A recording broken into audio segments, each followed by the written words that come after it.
All right, now to give us more perspective in terms of what, of course, is unfolding in American politics at the moment, we're being joined by Ms. Elizabeth Lawrence, who's a senior fellow at the Atlantic Council, and she's joining us live on this broadcast. Now, Ms. Lawrence, this is going right down to the wire. The latest opinion poll by CNN has suggested that both candidates, Donald Trump and Kamala Harris, have 47% of the registered voters who are backing them. What is your take in terms of how the public opinion at this moment looks like in the United States? Well, things seem to be tightening up in former President Trump's favor. Vice President Harris had been leading, again by small margins. I think in September, maybe the largest margin she was leading by was about 2 points. But then since October 1st, things have tightened up in Trump's favor. And, you know, it may be because she has come out and she's doing more public appearances and people are getting to know her more. And they're looking at the, President Trump's administration where the economy was quite good compared with now. And we know that people vote with their pocketbooks. All politics are local. And so, inflation has come down a lot in the last year or two. However, prices are still high. And so you put that together with, a lot of other things that are happening, around the world, and immigration, illegal immigration, of course, is still a very big issue. Right. And a lot of voters are perhaps not convinced by what Vice President Harris is saying, or they favor Trump on those issues.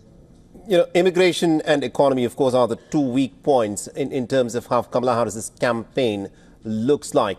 But you mentioned that Kamala Harris has been giving a lot of public appearances. She's given interviews. And one of the questions that she's been asked again and again is what would she do differently in comparison with 4 years of Joe Biden? And every time she comes out and says that she would not do a thing differently from what Biden has done in the last 4 years of his presidency. So the question that has come up is, how will Kamala Harris's presidency be different from the last 4 years of Joe Biden? Because not many people in America would be very enthusiastic of having 4 more years of Joe Biden. Well, it's hard for me to answer that if she won't answer that. However, she is, I think she was on The View, I forget which program it was, and they asked, what would you do differently? And she said she couldn't think of a thing. But then one of her, mantras, slogans, whatever you want to call it, is change. It's time for change. We need change. We can't go back.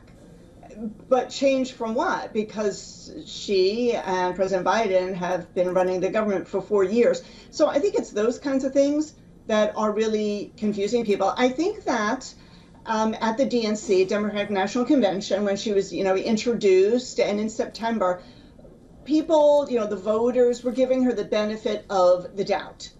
But now that they've gotten to know her a bit better, they are, I suppose, not as enthusiastic. I think that's an important point. And also, what is your assessment of Jeff Bezos' Washington Post, which has said this time around that it would not be endorsing any candidates? It has endorsed a candidate for the last 30 years. And in the last 2 elections that Trump has contested, it has endorsed the Democrat candidate, Hillary Clinton in 2016 and Joe Biden in 2020. But this time around, the Washington Post, owned by Jeff Bezos, has refused to endorse any candidate. What do you think is the significance of this? I think there are a couple of things going on. If they're reading the tea leaves, which I'm sure they are, there's a good sense that former President Trump really could win this thing. And they don't want to be on the wrong side. They don't want government regulation or a Trump administration to hurt their business. The Washington Post and the LA Times that has also decided, not to endorse this year. They're both owned by billionaire businessmen. They bought those newspapers. Those newspapers were on the cusp of folding. They're not money making, they're money losing. And so these guys came in and they bought the papers, and the papers survived to another day because of the infusion of cash from these billionaires. They're not getting the money from subscriptions. I don't even know if they're making it from ads anymore. And so they want to keep this business going. And a business decision is to go with the ones who, potentially seem like they're the leader. So Right. it's more, it could also be a business decision, not just a political one. All right, interesting. And my final quick question to you, Ms. Lawrence, is this. In your opinion, who do you think the business class at this moment, the entrepreneurial class, the business class, is backing between these two candidates, and why? Well, I believe the small business class and the non-billionaire business class favor former President Trump because of the lack of regulation. One of the first things he did when he came in 2016 was to cut regulation on business. And so if I'm running a business, I want to be able to plan for next year, 5 years, 10 years. So I need to know what the field is going to look like. So the businesses, we've seen a intra-party realignment. I mean, look how many Democrats, Liz Cheney, her father, a bunch of Democrat members of Congress, they're now supporting, the Republicans are now supporting Harris, who's a Democrat, but then former Democrats, RFK Jr., Musk, and Tulsi Gabbard now are supporting Republicans. So we see a real shift. So Right. you can almost say, okay, look at the former Democrats, they're going to go Republican. Look at the former Republicans, they're going Democrat this year.